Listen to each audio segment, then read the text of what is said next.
Live from the Washington, D.C. area, it's the Inside Scoop, EmeraldPlanet. All the ecology news that our viewers want to know. Now, here's your host, Executive Director of the EmeraldPlanet, Dr. Sam Lee Hancock. Hello and welcome to the EmeraldPlanet as we come to you from Washington, D.C. in the United States as we look around the globe for those 1,000 best practices, the technologies, the services, and the products that are going to make a difference to humankind in the 21st century. As you know, we move beyond 7 billion souls on the planet, and we need to address the critical issues of climate change and all that it's bringing to various societies, whether in the high mountains with the snow caps, at the either ends of the planet, at the Arctic and the Antarctic, or at the sea level. As you know, there is a great sea level rise. And so we have someone here that's going to be talking with us about this from the Climate Reality Project. And this is Juanita Constible, and she's the Science and Solutions Director. Juanita, welcome. Thanks so much for having me, Sam. Glad you're here. And tell us a little about the Climate Reality Project. That's a very powerful name to go along with your last name of Constable, so you have our full attention. Well, thank you. So the Climate Reality Project is a nonprofit education and advocacy group based in D.C. We are committed to bringing the reality of the climate crisis to people around the world and helping motivate them and to solve this it. is the whole thing about what you hear about, the debate on Congress and then around the globe is, is there a crisis? Isn't there a crisis? But, one of the things that we can all observe, there really is climate change. That's absolutely right. And, I'm glad you raised that because there's really a false debate about the science right now. 97% of climate scientists agree that the climate is changing, humans are causing it, and we need to take action now. Yeah, and this is one of the things that in talking with your colleague, Eric Young, who's represented you folks very well, is that we're going to try to add a little more meat into this overview that we have to talk about some of these scientists and what they have to say. And not only do they cover the globe as far as the research, but also we have some from right here at George Mason University, which is not far from the studio. So we're going to work that into it. But it's really interesting that there's only 3% that's outside of that. And what is the counterbalance to the 97% that are actually doing the hard science and all of this? And let's bring up this first photo here. I think this is very interesting. And there we go. Let's start off with that. I love this with the animals and the windmills. Yeah, that's a great picture of hope, really, because I think it gives us a vision of where we could be right instead of where we are right now. So you asked about those 3% that aren't convinced by the evidence. Every field of science, there's some people that spend their whole life on it, that are active researchers, and don't really aren't convinced by the balance of evidence. And that's okay. Those sorts of skeptics help keep us moving. They help keep us moving forward. I was going to say that actually is a positive thing if you look at it from the other side, is that it just really makes everybody dig down, really review the science, be sure that all the data is correct. But we have to constantly be vigilant in everything that it is that we're doing. And I just think that's part of this open dialogue, and that's what it's all about when you have democracies and people allowed to express their own opinions. Yeah, and one of the great things about our volunteer presenter program is that folks are in their communities having these kinds of conversations. They get lots of questions about, is this real, is this not? And it gives them an opportunity to address it in their own way and make connections with people who maybe don't get a chance to talk to scientists directly. Well, looking at this, the heat records, this is 2011, so this is certainly current. And so tell us a little about that, what we're looking at. And, of course, if we had a satellite photograph of the globe, we'd see certain continents like Africa, which is virtually, dark at night. But we certainly have a great amount of light that's being reflected into space. So this figure is a little point of light plotted for each heat record that was either tied or broken across the United States in July of 2011. And what's really remarkable about this is we had so many records broken that you almost get a picture of the entire continental U.S. It was a stunningly hot summer.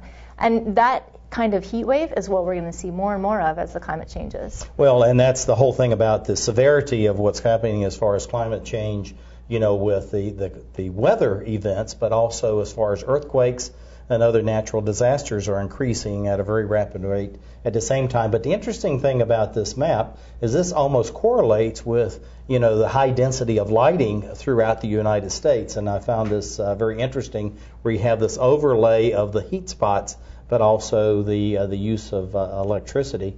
And this is something that really does boggle the mind. Yeah, this map is a projection of where we might see increasingly severe droughts by the middle of the century. And what you see is most of the world in these hot colors, indicating that they could be in much drier conditions. Sometimes scientists talk about the dust bowlification of the world as the climate changes. That's a pretty scary word, but I think it really captures what we need to be worried about in terms of our agriculture, our infrastructure, and our health.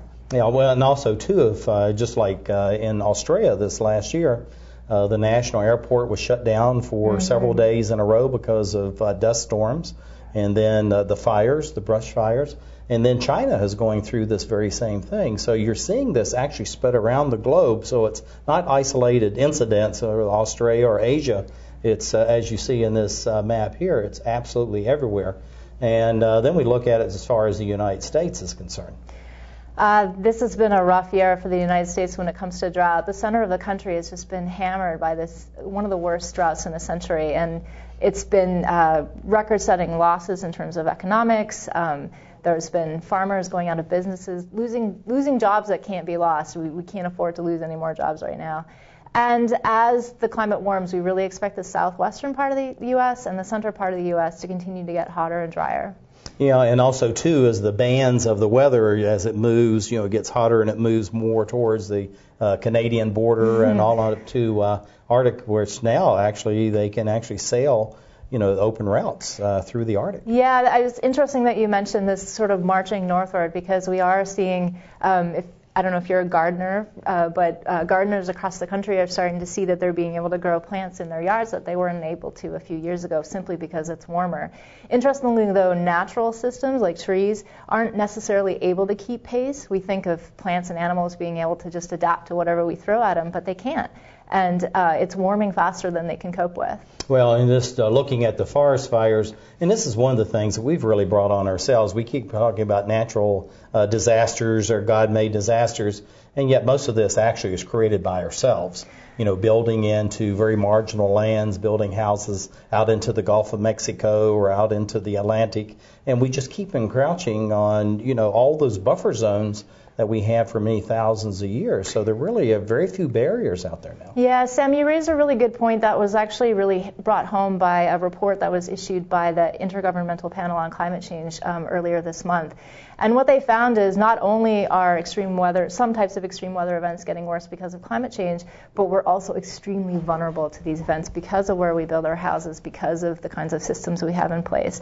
And we really need to take a sort of stock-taking top to bottom of where we want to be in 10 years, 20 years, 50 years, and where we want our children and our grandchildren to be. And right now, the picture's not looking good if we keep on business as usual. Well, hopefully we're all going to be on the planet, and we're going to have a better life. But, you brought up a very cogent point, and this is really off of the climate change. But 195 of these major megacities that are growing, most of them in the developing world, are all over, category 6 to 8 earthquake zones. And so as they expand these cities, 18, 20, 22, 25 million people in one city, is that the incidence of the loss of life and property is just huge. But looking at this drought scene here, this is one of the things, Juanita, that most people don't think about. Yeah, it's dry, we have to wait for the rains to come. But actually, if this goes on for repeated years, you start losing that topsoil, you start losing the productivity, you start losing the humus in the soil. This is not a good thing. It's not a good thing. And, one of the things that a lot of people also don't think about with drought is how it's actually bad for our health. When we lose that topsoil, for example, all those spores and the dust goes into the air, we breathe that in. For folks with asthma or other respiratory problems, that's a big deal. So drought really affects us from all across the spectrum, our food production, our individual health, even visibility on highways can be affected by drought. Well, and also too, you're talking about the asthma and all these other pathogens that enter our systems that we're really not used to and not adapted to. And as we have the incidents, it's just like with obesity and all these other diseases that we have in society, nobody really knows the causal relationships with the shift in the weather, the heat. People become more irritable, crime rates rise. These are things that have been studied for a long time. So when looking at what you're doing as far as the climate change and these causal relationships, what is the Climate Reality Project doing to bring these together so that it's really a unified whole so people understand the data, the research, and the impact on their lives? Well, one of our really important activities that we do is peer-to-peer communication. You'll certainly be hearing about that more from our other guests. But briefly, we have a great cadre of volunteer presenters all over the world. I understand 3,000? Over 3,000. That's a lot of folks to keep up with. It is a lot of folks. We do our best. But they're just a stunningly talented group of people who have been personally trained to give a slideshow that talks about the reality of climate change. That slideshow is periodically updated. And it really brings home that climate change is something happening right now to people everywhere around the world. This isn't a problem that happens somewhere else to someone else. This affects all of us and everything that we do. And so we really, having people speak directly to their peers, their friends, and their families is a model that we found to be very successful. Well, looking at this, we were talking about Antarctica. I'm going there. You've been there. But, they have one of the largest ice shelves that actually is moving at a very rapid rate because of global warming, and they really don't know what the long-term impact is going to be on the Earth and sea level rise. Yeah, sea level rise is intimately tied to the fate of Antarctica and to Greenland. Really, my trip to Antarctica is part of the reason I'm at Climate Reality. I was working in coastal Louisiana at the time, a place that's really on the front lines of sea level rise. And when I was in Antarctica and saw the ice firsthand, boy, it made climate change not just an intellectual problem anymore, but something that affected the people that I worked with on a daily basis. And so when I came back, I just felt that I really needed to devote my time fully to climate change, and so that's why I'm here. Well, I had a similar experience. We've been around since 1973, but I was in Bhutan about 4 years ago and met with the Minister of Environment there. And he said, just look out this window and you could see the peaks. And he says, in 50 years, that will not be here, and we may not be here because we depend on the slow melt of the glaciers. And now we're getting more, faster melt, and plus we're getting more of the monsoon rains, which again is affecting their snowpack. And so all of this really relates to each other. Absolutely, yeah. Glaciers are known by some scientists as the water towers of the world because they help store that drinking water we use for agriculture as well. And they're disappearing at a rapid rate. They certainly are. We're going to be out of here, and Juanita, thank you for sharing. And I'm going to introduce to say that you're going to stay with me through these Skype interviews that we're getting ready to do. And we're going to come back. We have 3 other individuals that are coming from around the country and overseas. Thank you for being with us as we create the Emerald Planet.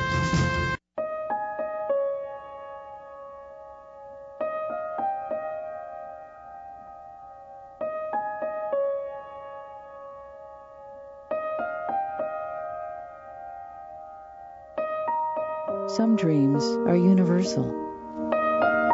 Dreams that inspire us. Multiple sclerosis is a devastating disease that changes lives forever.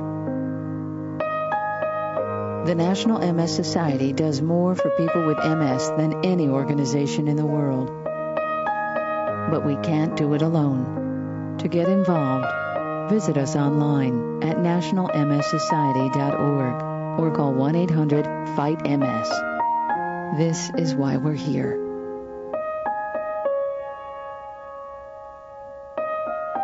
Because nobody dreams of having multiple sclerosis. What's wrong with this picture?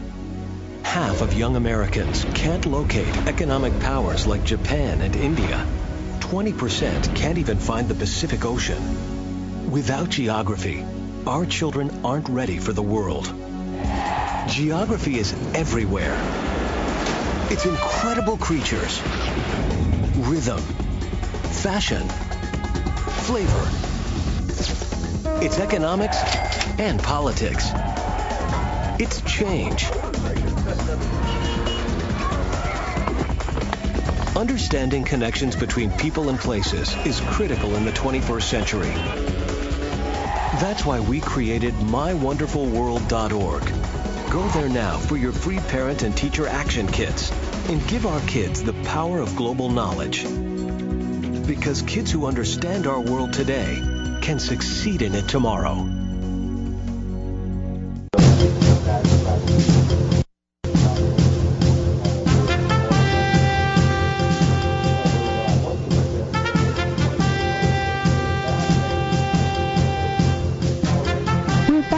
To the Inside Scoop Emerald Planet.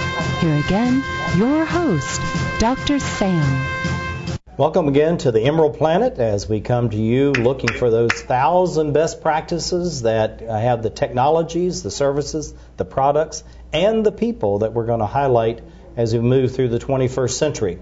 As we're looking for those best practices and we're looking at the issue of climate change, just what needs to be done and how can we best have the impact on the climate to bring about an even higher and better quality life for the 7 billion souls that inhabit the planet.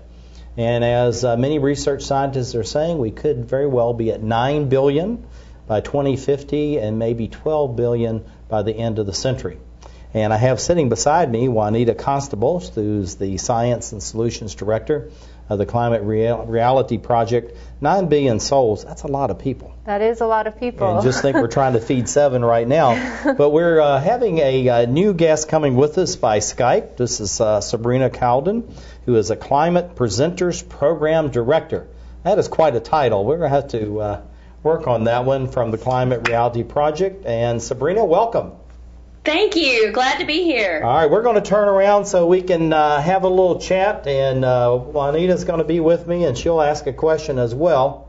Wonderful. But just tell us about your views about the Climate Reality Project, and how did you get involved?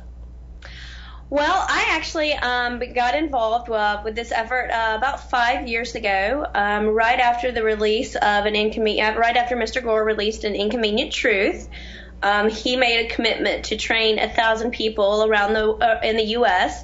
to give a version of his slideshow to help create climate change education opportunities in their communities. And that goes back to these solution presenters that are now some 3,000 around the globe. Is that correct? That's exactly correct. We started with a goal of 1,000, and now we're over 3,000 in 57 different countries. Oh, that's incredible. So this is really amazing. So that's not bad in 5 years. 5 years, that's right. Not bad in 5 years. Go ahead. So I was involved, started just a few months after Mr. Gore made that first public commitment, and have been coming to work every day since, and no one's told me to stop. So, well, as long as they don't tell you to stop and you're happy where you are, that's where you need to be. And it sounds like, and I've had a chance to read about the three of you that are in various positions working with Juanita and Al Gore. You're very enthusiastic. You're really studying and working hard to know everything about the climate change issues. Where are you getting all this information? And then how can you take that and relay it to your own age peers and then others that you're reaching out and touching in the communities? Well, first of all, you have one of our best sources, one of my best sources of information sitting right there with you. Juanita and her team keep us very well informed and up to date. In addition to her efforts, of course, Mr. Gore is also a great source of information for myself and the presenters I work with, as well as, the IPCC and other internationally recognized organizations and agencies working on the issue. How I stay motivated, how the presenters stay motivated, how they communicate it to their peers. I think the best example I can give is when a world leader or an international figure talks about a topic like climate change. That inspires me on one level when I'm exposed to that talk or hear that person speaking.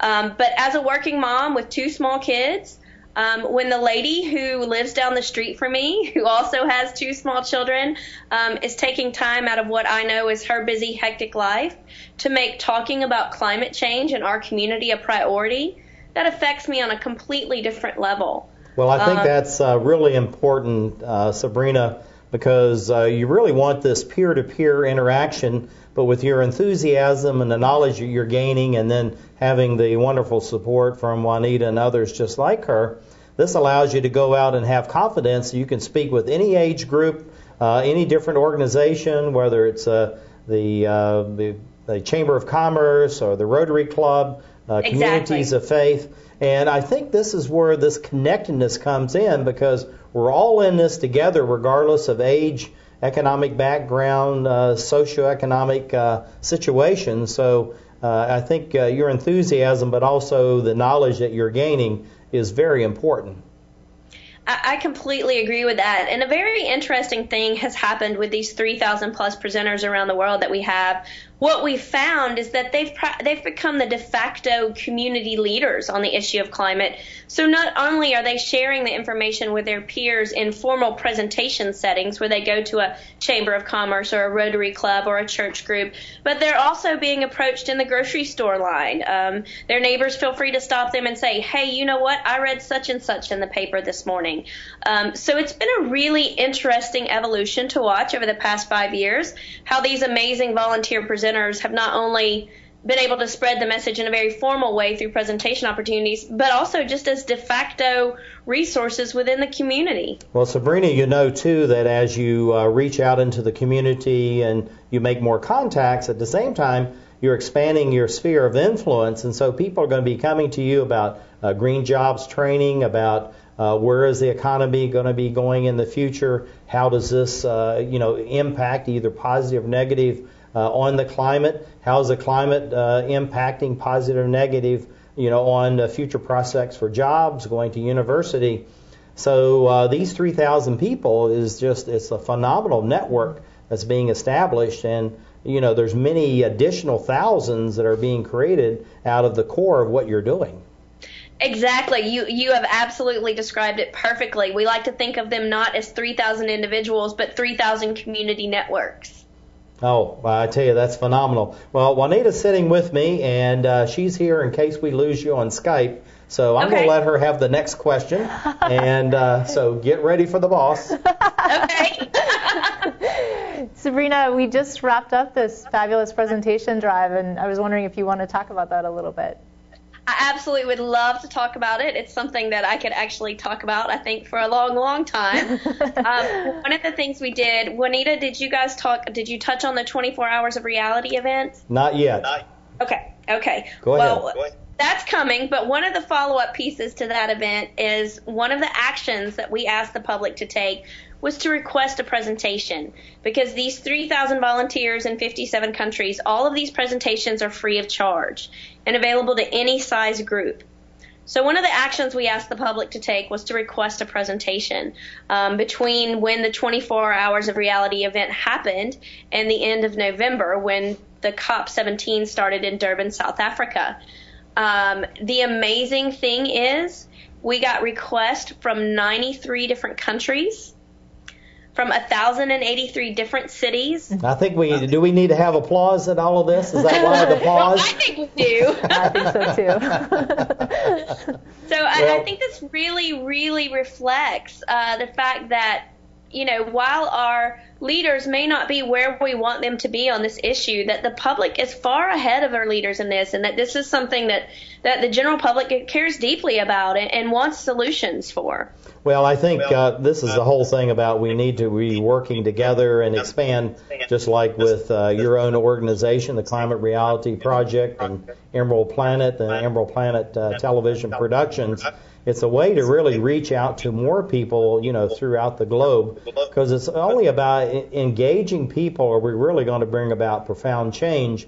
And as you know from your experience over these 5 years, Juanita's experience over the last, we'll say 5 years, as young as she is, that, that you really, many times the politicians and the policymakers have to follow the population and the citizens, and this just may be the incidence that this is going to happen this way. Well, that's certainly what we're working towards and hoping for. Well, and looking at, now that you've had the chance to interact with a number of these people from around the globe, you feel the enthusiasm and the interest to expand to these other countries. You said over 90 now that have expressed interest beyond just the 50 plus you're working with. What do you see as far as the future, and how would you like this to move forward so that you start reaching out and embrace the some 200 countries across the globe? Well, I think it's a step-by-step process. It's a matter of us strategically, obviously, given unlimited time and unlimited resources, I would love to be able to, train someone or many people in every country around the world. But I'm only human, and the organization we can do. But we'll continue to strategically train people to become these volunteer presenters around the world, and then begin working also in the other countries where maybe we don't have a presenter on getting presenters there on occasion. Well, the photograph, let me interrupt. The photograph we have right in front of you, Sabrina, is the young people in Latin America. Yes. We have them all sitting on the stage, very nicely dressed and all that. And this really is the cogent point. Many people will say, well, these are the elites. We're not really engaging in, across this whole sphere of the society. But my understanding is that you're trying to reach to every level, regardless of socioeconomic background, rural, urban, rich, poor. You're trying to incorporate all those people. What would be kind of a typical profile of the people who are getting involved at your age and becoming engaged as a volunteer with the Climate Reality Project?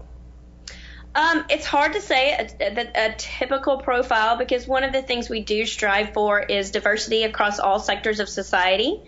One of my favorite things about the Climate Reality Project's presenter program is that we don't look like your typical environmental organization. That meaning lots of people have a stereotype in their mind of what those who are involved with an environmental organization look like. And I say that we really challenge that notion because our presenters are, the youngest person we ever trained was 13. The oldest person we ever trained was 97.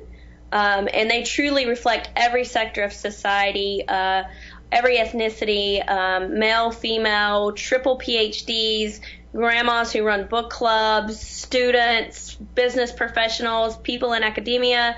So I would say the one thing everyone has in common is a complete dedication to the issue of climate change. And a desire to motivate others and share this information with their peers. So those are kind of the base things we look for, or the base representative of our presenters. And then everything else is up for grabs, and we really try to cover as much ground as possible. Okay, we only have a few seconds because we're about ready to wrap this up. Program director in about 10 seconds. What do you do? Woo, program director, what do I see? I do try to keep the 3,000 plus organized and moving forward, sharing the information from Juanita's team and such, making sure they're up to date and reaching as many people as possible with our message. Thank you very much. We're here in Washington, D.C., looking around the globe for those 1,000 best practices.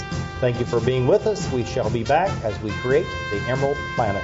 I need a job. Necesito trabajo. I would like to speak English better. Me gustaría hablar inglés mejor. I want to be a U.S. citizen. Quisiera ser ciudadano de los Estados Unidos. For over 35 years, Por más de 35 años, the Hispanic Committee of Virginia has been serving our community. el Comité Hispano de Virginia ha estado sirviendo a nuestra comunidad. Job training and placement, Capacitación, ayuda para conseguir trabajo, education for children and adults, educación para niños y adultos, immigration, naturalization, and medical referrals. ayuda para los procesos de inmigración y naturalización y orientación sobre médicos Are a small part of what we do. son solo una pequeña parte de lo que hacemos. For help, information, or to volunteer, Para ayuda, información o para ofrecerse como voluntario, contact the Hispanic Committee of Virginia, comuníquese con el Comité Hispano de Virginia, helping everyone participate more fully in American society. ayudando a todos a participar plenamente en la sociedad norteamericana.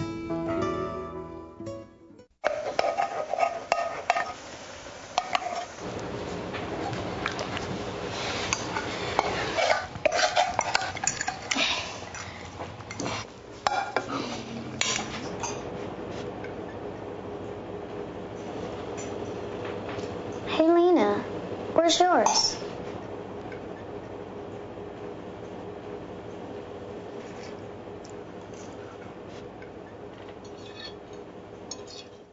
Would you notice if you were missing half your kidney function? According to the National Kidney Foundation, 20 million people have chronic kidney disease, and 20 million more may be at risk and not even know it. Anyone with high blood pressure, diabetes, or family history of chronic kidney disease is at risk.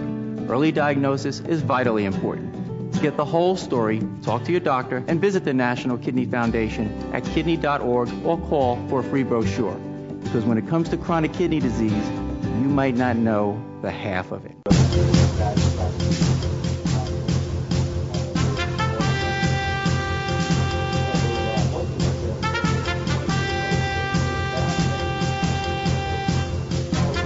We're back to the Inside Scoop Emerald Planet.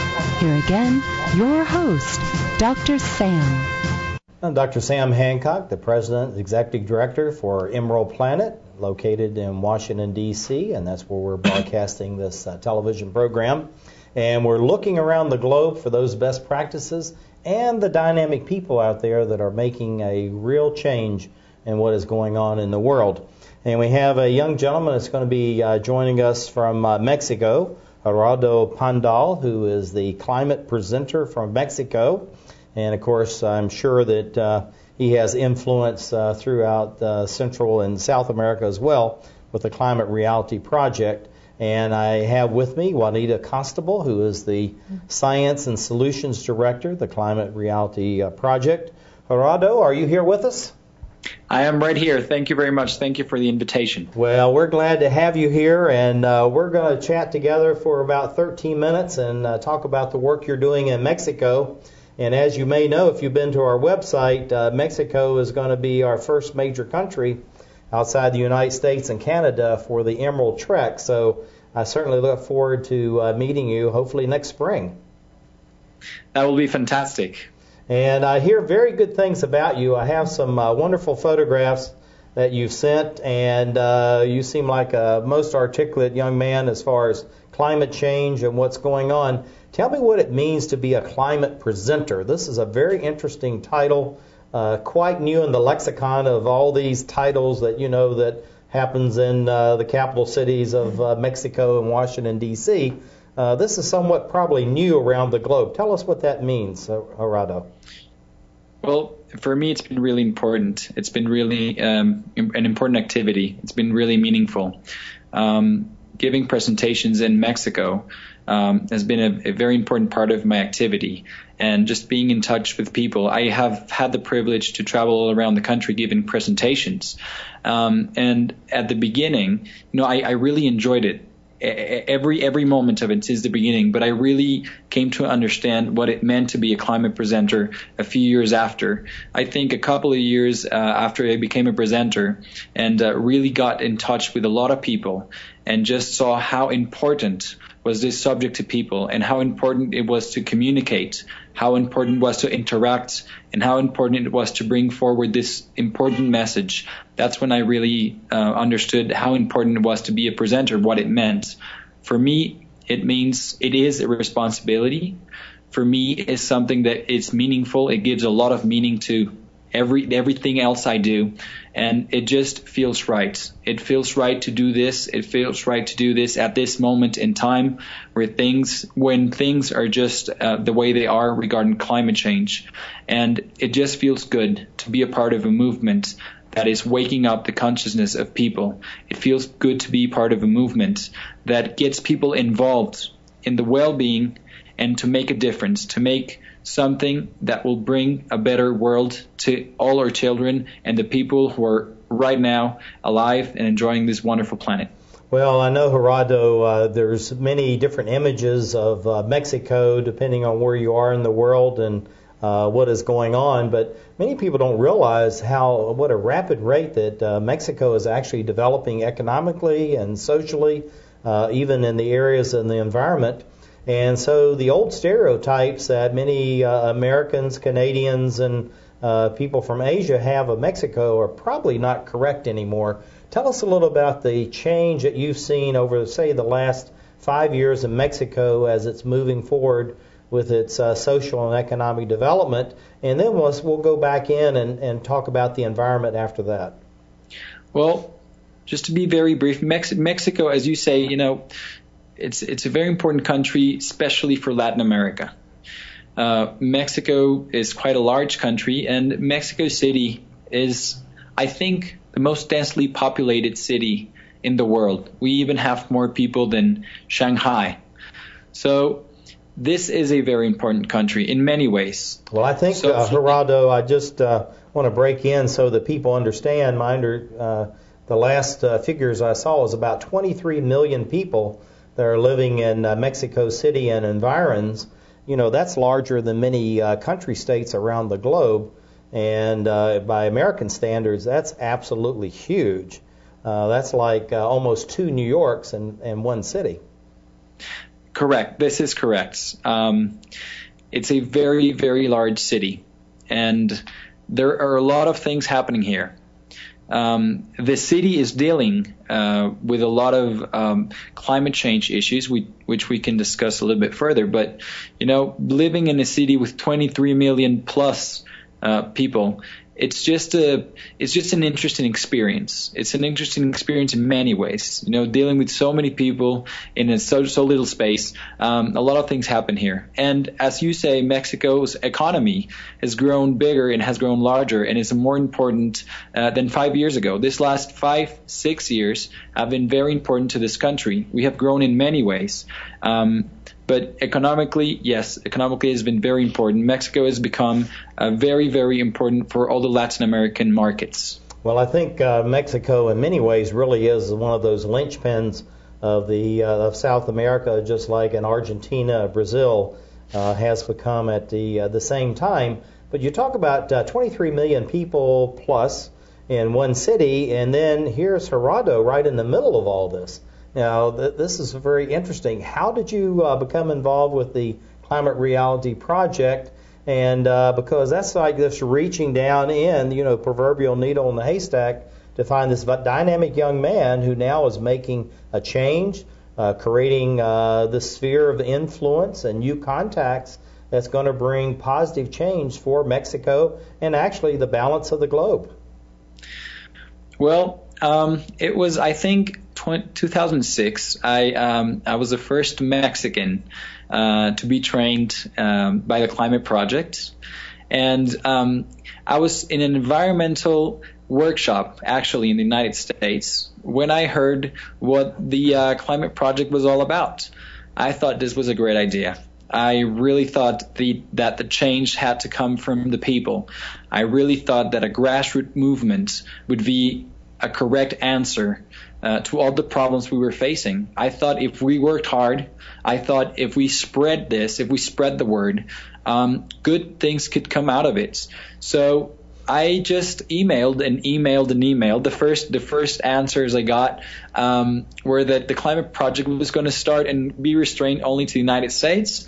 And but I didn't give up. I thought, you know, this had to be important for all the world, and I wanted to do my part in Latin America. I wanted to do my part for my country, and sure enough, little time after, I got a positive response, and I was invited. I think it was the second training that was made for the Climate Project. I flew to Nashville, and I met wonderful people there. I met the team who I'm still in contact with. Since then, I've been just doing a voluntary work for the Climate Project, and it's been fantastic. Well, I think that's absolutely phenomenal, and to hear these stories of the individuals and how they rise to the top, Juanita, and the persistence and the willingness to go beyond what most people are willing to do in life is really very important, and that's what's going to bring change. And since Juanita is here and backstopping for you in case we lose you by Skype, she gets the next question. I'm glad we haven't lost you yet, Gerardo. You know, I spend a lot of time reading about the impacts of climate change in Mexico, but I haven't experienced it firsthand. And I was wondering if you could give us a couple examples of things that you've seen or that your communities that you spoke to have seen. Definitely. I've had the opportunity to travel around the country, and I've seen firsthand what's happening in Mexico. This year has been very important. This year we've had the longest drought. We are calling it the 70-year drought. It's been the worst drought in 7 decades. This is happening on the north side of the country. But on the southern and the southeast part of the country, we're having the worst floods. And as we know in the Climate Reality projects, climate change brings about very deep and long droughts, but at the same time, it's bringing a lot of downpours. And we're experiencing those two very, very important issues in Mexico. The state of Tabasco in the southeastern has been flooded. And the states in the north, for example, Coahuila, Sonora, and Zacatecas have lost a lot of grain, have lost a lot of food, and we've had to import a lot of food lately. The bean crops, we're only picking up 25% of what we usually pick regarding our bean plantations. So, people are realizing what's going on. People feel and know that something is going on, and for me, just watching it, being able to speak to people in Mexico has been very important. In this city, in this very big and sometimes chaotic city, we've had very, very important floods. And believe me, just seeing what happens when a big downpour covers a large area in the city, it's really amazing. It's really amazing in many ways. First, because you see everybody cooperating, and everybody understands that everybody has to cooperate. You see a lot of humanity, and it's just touching. But on the other hand, you see a lot of people suffering because they're losing their homes and they're losing their possessions, which can be very heartbreaking. Gerardo, we have about 1 minute left. Thank you for sharing your insights and the information about Mexico, a very important country. And we're now sending an invitation actually to the ambassador and some of the consul generals of the Mexican embassy here in Washington, D.C. to come and have them talk about what's going on there. But in about the 1 minute we have left, and we really need to stay to 1 minute, what are you seeing as far as the people that are coming in to this project, the Climate Reality Project, and becoming involved? What do you see as for the next 5 to 10 years?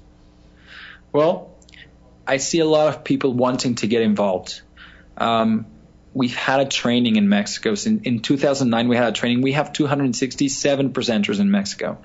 Everybody is just giving their best. But I think if we keep going, if we expand, the grassroots movement that we can create in Mexico and Latin America can be very, very powerful.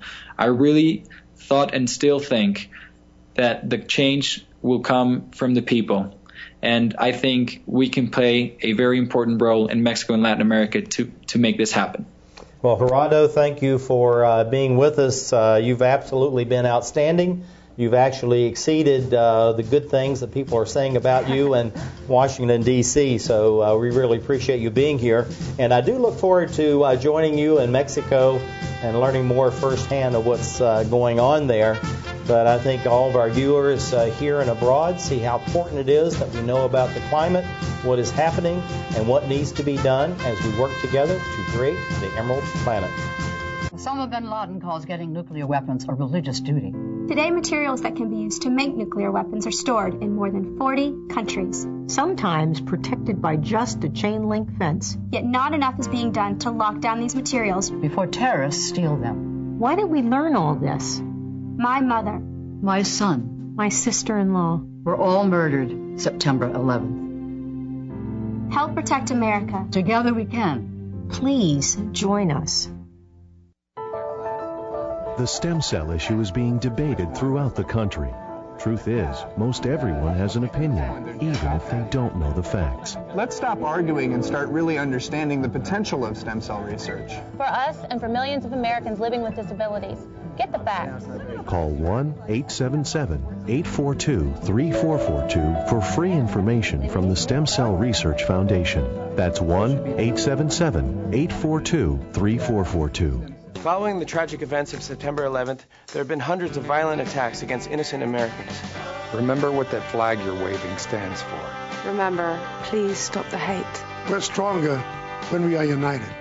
Remember what that flag you're waving stands for. One nation under God. Indivisible. With liberty and justice for all.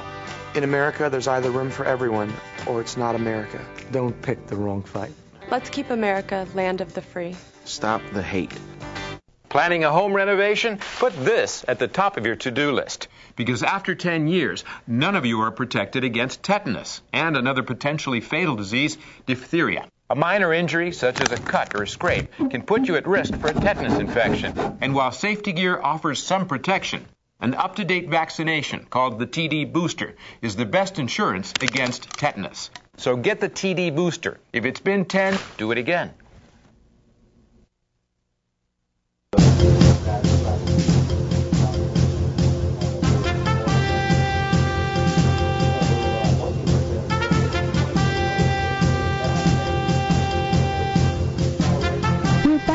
To the Inside Scoop Emerald Planet.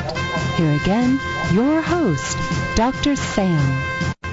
Hello, welcome and come back to the Emerald Planet as we're looking around the globe for those 1,000 best practices, the technologies, the services, the products, and then we're adding in the people this week, looking at the Climate Reality Project and how people are making an impact as volunteers. It's really hard to imagine, Juanita, that we have 3,000 people willing to give up their time, and then this young man, Gerardo, who just, on his own decided to take the initiative. Now he's recruited over 260 others to be there. I just think it's phenomenal. But we're going to be talking someone who's working in the United States, Harriet Shugarman, who is a climate presenter for this country.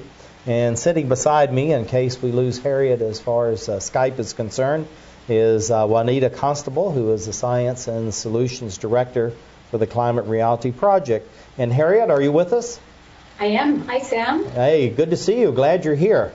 I'm so glad to be here. Thanks for inviting me. Well, thank you. And I really appreciate those photographs that you share. Very nicely done. And I understand you're doing a lot of excellent work in your home area. So if you'll share with the audience what is a climate presenter. We had that from the Mexican perspective, but what you're doing here in the United States. And then how are you reaching out and engaging the community with the work that you're doing? Absolutely. I was selected over, as Gerardo was, almost 5 years ago to train with the Climate Reality Project, and I live out on the East Coast. I am based in New Jersey and was trained personally by Mr. Gore with about 170 other people at that time, and then went out into my community here in the tri-state area and started being assigned and finding presentations. And I have been able to talk to actually thousands of people in this area, and we have over 150 presenters for the Climate Project in our district here. I am now one of the district managers for the Climate Reality Project here in the Metro New York area. We cover New York, New Jersey, Delaware, and Pennsylvania.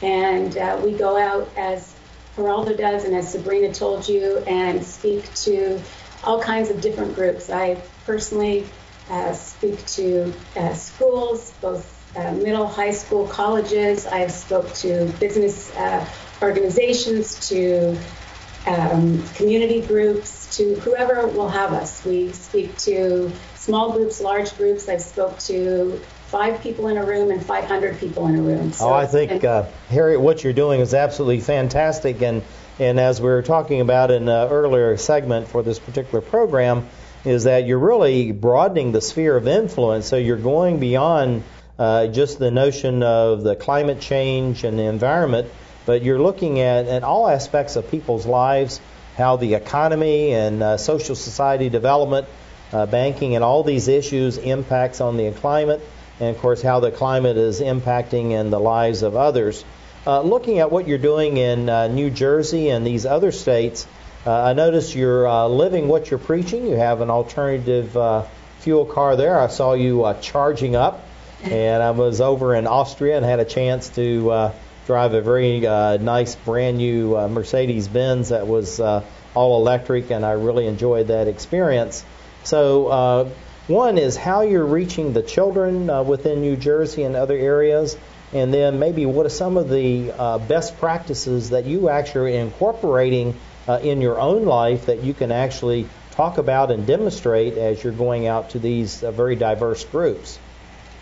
Sure, absolutely. Well, first, your first question and reaching out to children, we get invited out to talk to a lot of different groups. I go out regularly. Just this past week, I was in 2 high schools and a middle school talking to children who I really believe are our future in moving forward. And it's really exciting when you talk to them because they don't hear no the same way that we as adults do. And so when they have those aha moments and really understand what's happening with climate change, really feel that they can go out and help create solutions. And so it's exciting. I also get to talk to teachers and have done workshops with teachers, and that also helps you feel that, as they go and talk to the kids in their classrooms and help them understand better what we're facing with climate change, that we're really broadening our reach. And then personally, I have to say that working with the Climate Project and training with the Climate Project has been personally transformational. One of those really incredible things for me, actually. It's empowered me to do so many other things. In fact, professionally, I work on climate change all the time now. In my spare time, I chair my town's environmental commission. I've gotten involved on many advocacy campaigns in my state and actually nationally in the country. I set up environmental commissions in my house of worship at my kids' school. So I have to say that and really thank the Climate Reality Project as helping me actually find my passion and my voice. And really, I feel as a parent myself, I have 2 almost teens, or a 14-year-old and a 12-year-old, that it's really my job to help make the world a better place for them. And as through Juanita's expertise and people that work with Juanita and I get that great background from the scientists working on the issues, that it's now my job really to go out and talk to people about climate change, because a lot of people really don't understand where we're at. And through our presentations, we really can help people see the science and the reality of climate change. Well, one of the things that I wanted to talk about, and I really saved this to this particular segment and your background, the work that you're doing in the New Jersey, New York area, is that, many people are looking for jobs at this time, and one of the themes is jobs, jobs, jobs, and more jobs. And what people don't realize that they're sitting around and talking about trying to find a job where if they would get engaged, become a volunteer, whether it's in, you're the Climate Reality Project or some other community service that deals with the environment or civil society or economic development, is that really leads you into jobs. It seems like over these last 5 years, you've really grown and you've flourished. You're meeting people that you never would envision that you would ever met in your life, and you're doing it in a short period of time. So let's speak to this notion of volunteerism, why you think it's important that people your age, any age, that will volunteer, and how maybe that will lead them into either expanding their job opportunities or maybe lead them in a new direction.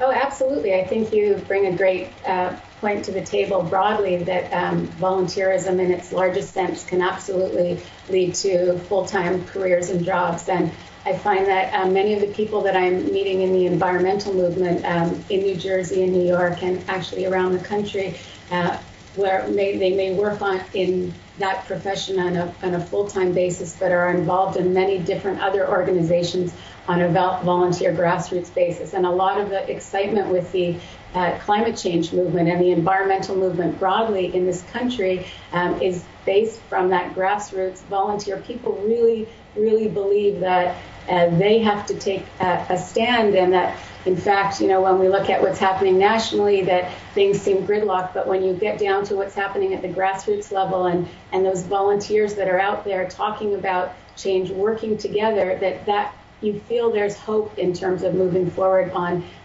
dealing with the climate crisis, because there are so many wonderful volunteers that really understand what's happening, that are talking at the grassroots level to within their community, and really helping educate people to actually take action. And that often can lead to your meeting, as you said, many people you wouldn't otherwise meet, maybe in the course of your regular everyday life or through the course of whatever you're doing outside of that. And it can turn into many exciting, unexpected things. Well, I really thank you for talking about volunteerism, because the United States really is one of the examples to the world as far as volunteerism. This nation was actually built on the backs and by the hands and the blood, sweat, and tears of volunteers. And this is something that really is spreading throughout the globe. And you feel that energy. I really like that statement, Harriet, that even though you look at the gridlock, and it's not just in North America, but it's all across Europe and Asia, many South American countries where it just doesn't seem like the societal norms are functioning properly. But yet when you talk with people and you're in the communities, really positive things are happening there. And with Juanita's good leadership as the Science and Solutions Director, I know that she is making things happen. But I wanted to give her a chance to ask a question for you, Harriet, and then we'll move back, and then we're about ready to exit. Hey, Harriet.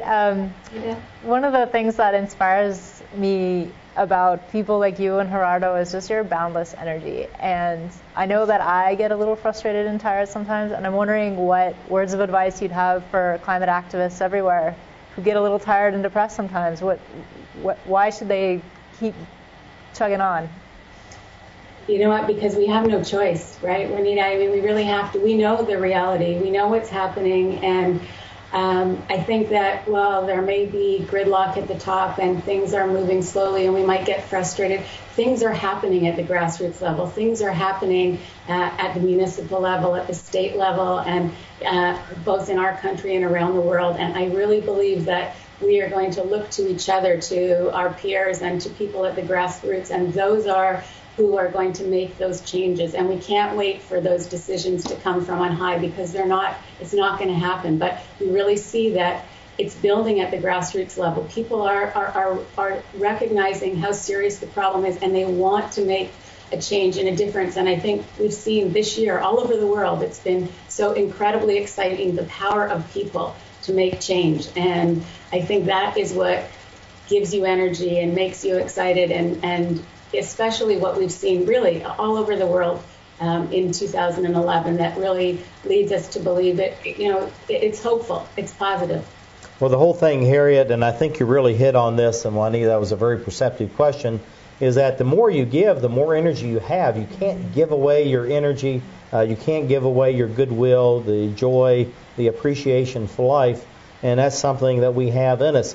We only have about 15 seconds. Harriet, what would you like to share with the viewers here and around the globe in about 15 seconds? I think we just have to keep positive and be hopeful, and we know the reality, and we will solve the bigger deal. Well, Harriet, thank you for being with us. You excellent presenter right here on EmeraldPlanet.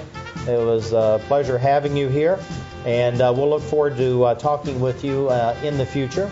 And Juanita, thank you for being with us. And this has been excellent as we look around the globe and talk about how we're going to create an Emerald Planet.